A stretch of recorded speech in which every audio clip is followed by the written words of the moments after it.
এমন কোন বস্তু নেই যা আল্লাহর তাসবিহ জপে না, এমন কিছুই নাই। সকল কিছু আল্লাহর তাসবিহ জপে। আমাদের চোখের এই পাতাগুলো আল্লাহর তাসবিহ জপে, মাথার চুলগুলো, শরীরের পশমগুলো আল্লাহর তাসবিহ জপে। আমরা যখন খেতে বসি আমাদের প্রতিটি ভাত, প্রতিটি খাদ্যের কণা আল্লাহর তাসবিহ জপে। এজন্য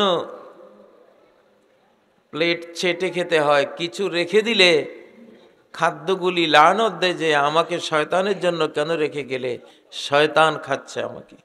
কুল সৃষ্টি জগতে জীবিত আল্লাহর কাছে, সবাই জীবিত কার কাছে? আল্লাহর কাছে।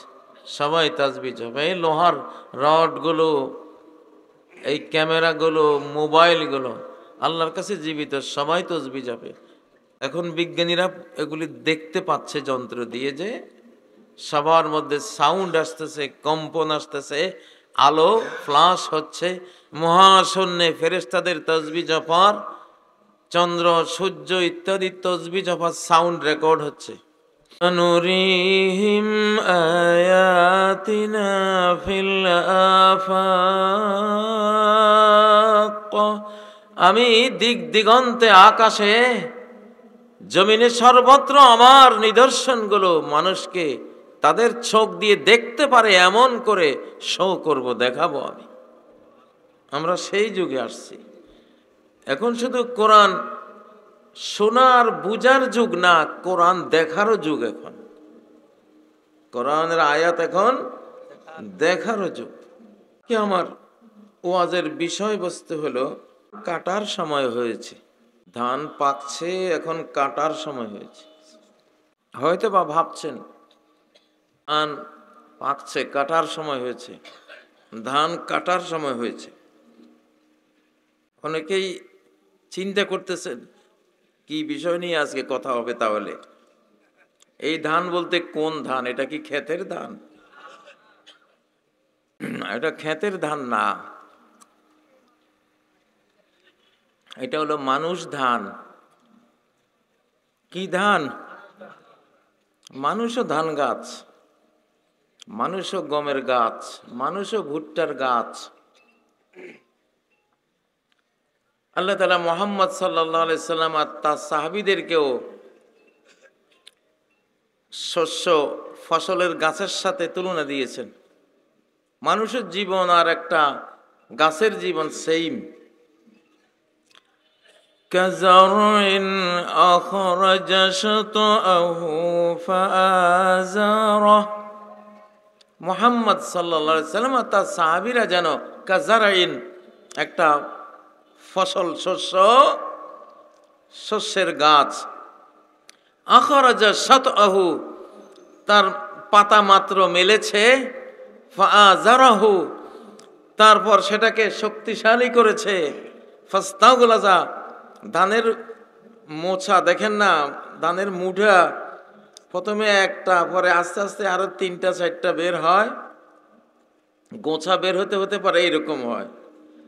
ফাস্তাগলাযা ফাস্তাওয়া আলা সুকে, এটা এত মোটা হয়, শক্তিশালী হয়, তখন তার হাঁটুর উপরে, কাণ্ডের উপরে দাঁড়ায়। ধানের গোছাটা শক্ত হয়ে দাঁড়ায়, ঠিক না? এটা মুহাম্মদ সাল্লাল্লাহু আলাইহি সাল্লাম আর সাহাবীদেরকে তুলনা করেছে যে মুহাম্মদ একজন ছিল, একজন থেকে আস্তে আস্তে আবু বকর আসলো, খাদিজা আসলো, আস্তে আস্তে হযরত আলী আসলো, বেলাল আসলো, আস্তে আস্তে মোটা হইতে হইতে এরপরে বেশ শক্তিশালী, এরপরে এই এক গোছা এক গোছা এক গোছা সংখ্যায় অনেক হয়ে গেল, ঠিক না?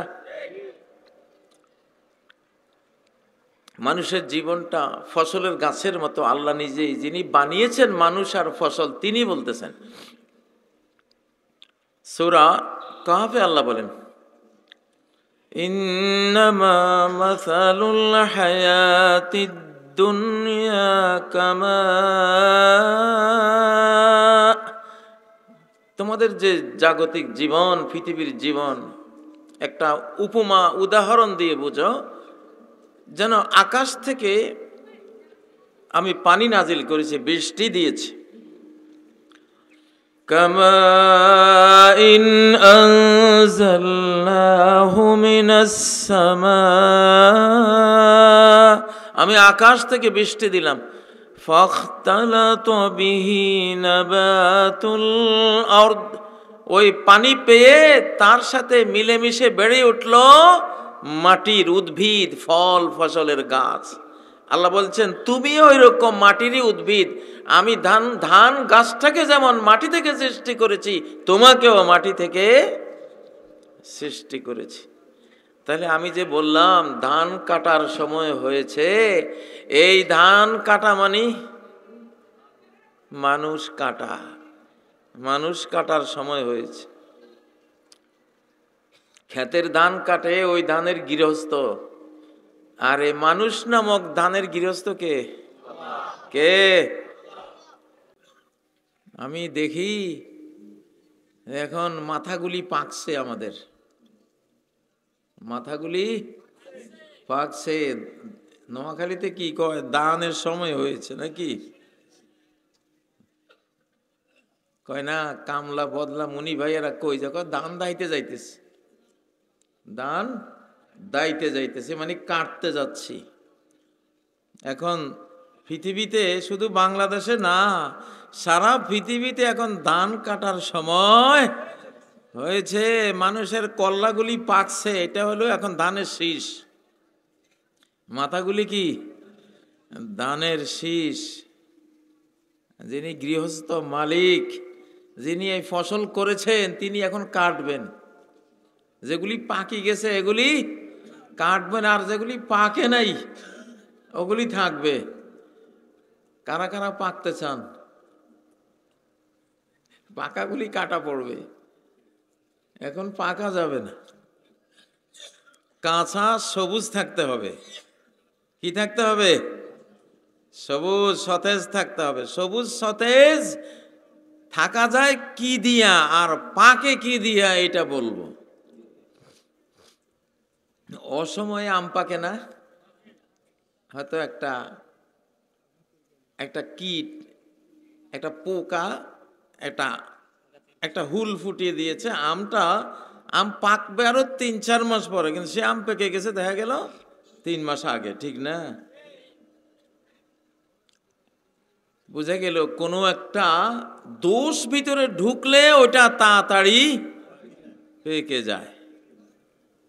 তা আল্লাহ তো আমাদেরকে দিয়েছেন, আমরা সাধারণত নেক আমল করতে করতে করতে করতে ৭০, ৮০, ৯০ বছর পরে আসতে নিজেরা একেবারে যথা সময়ে পরিপক্ক হয়ে আমরা মারা যাব।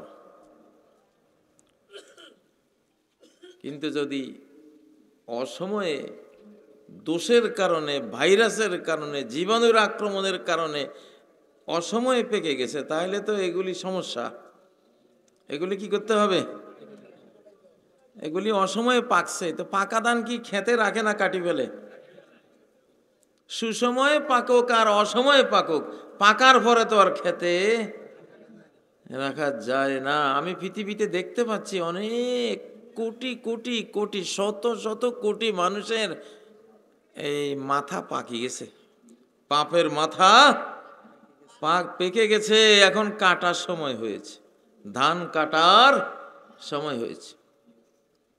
আমাদের সেনা প্রধান জেনারেল ওয়াকার গতকালকে একটা কথা বলেছেন যে তোমরা ঐক্যবদ্ধ থাকো, মারামারি হানাহানি করো না, করলে বাংলাদেশের স্বাধীনতা, সার্বভৌমত্ব বিপন্ন হবে। কথাটা সঠিক, বাস্তব।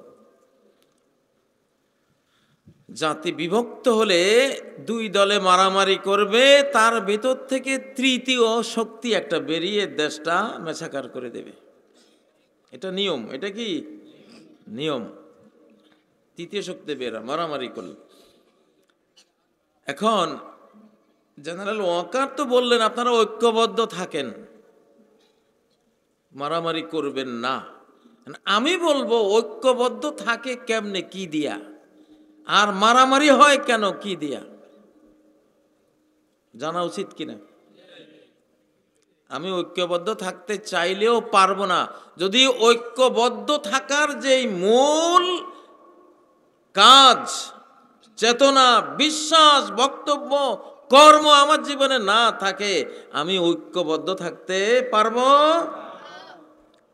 না। ঐক্য তৈরি করে কি কোন জিনিসে? যেমন 100 গরু, এটাকে আপনি এখনো ঐক্যবদ্ধ করবেন। ঐক্যবদ্ধ করতে হলে রাস্তা দিয়ে 100 গরু চালাইতে হলে একটা রশি দিয়ে কি করা লাগে? বাঁধা লাগে না? কসাইরা যে গরু নিয়ে যায় দেখেন না, একটা বিশাল রশি দিয়ে বাঁধা একজনে নিয়ে যায়। এখন আমরা ঐক্যবদ্ধ হইতে হলে একখান রশি লাগবে। কি লাগবে? ওয়াতাসিমু বিহাবলিল্লাহি জামিআ